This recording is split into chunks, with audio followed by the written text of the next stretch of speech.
Assalamualaikum warahmatullahi wabarakatuh. Salam sejahtera untuk kita semua. Di video kali ini saya akan menerangkan tentang asal-usul suatu negara. Dalam kesempatan kali ini juga saya diampu oleh Bapak dosen Helmi Boimia. Beliau adalah selaku salah satu dosen di Fakultas Hukum Universitas Trunojoyo Madura.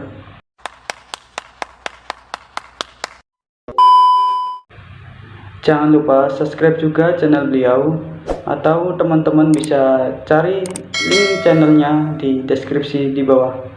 Langsung saja, tidak usah lama-lama, kita menuju ke materi.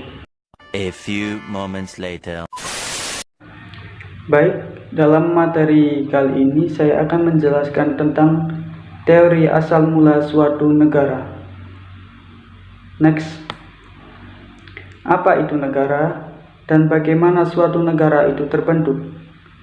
Next, pengertian negara.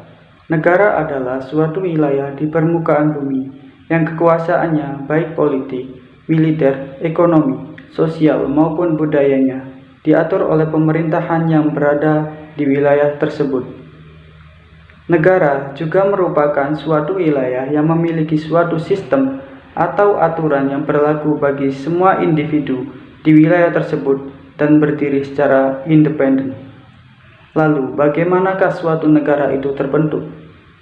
Next, ada beberapa teori yang menjelaskan asal mula suatu negara. Yang pertama yaitu teori ketuhanan.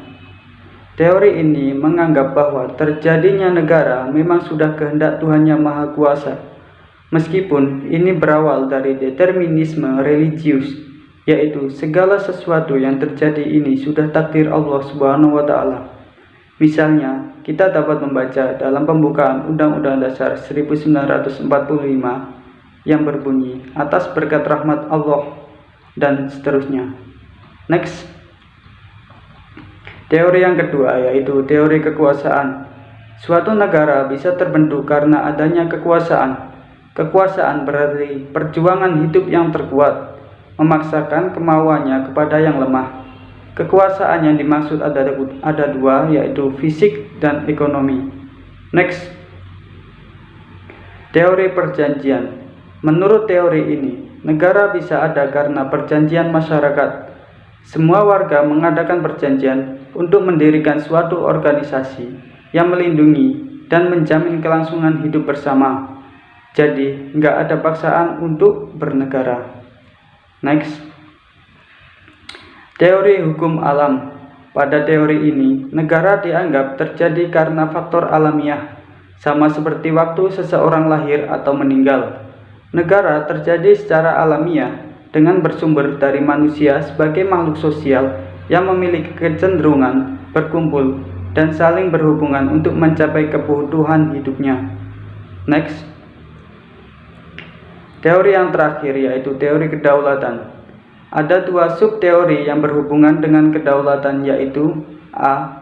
Teori kedaulatan negara, yaitu negara memegang kekuasaan tertinggi untuk menciptakan hukum demi mengatur kepentingan rakyat. B. Teori kedaulatan hukum, yaitu hukum memegang peranan tertinggi dan kedudukan lebih tinggi dari negara. Bisa disimpulkan bahwa suatu negara bisa dikatakan sebuah organisasi. Di dalamnya terdapat bidang masing-masing untuk mengatur organisasi tersebut, dan organisasi ini berdiri sendiri atau bisa dikatakan independen. Sekian dari saya. Apabila ada salah kata dalam penyampaian materi kali ini, saya mohon maaf. Dan sekian dari saya. Wallahu muwaffiq ila aqwamit thoriq. Wassalamualaikum warahmatullahi wabarakatuh. Terima kasih.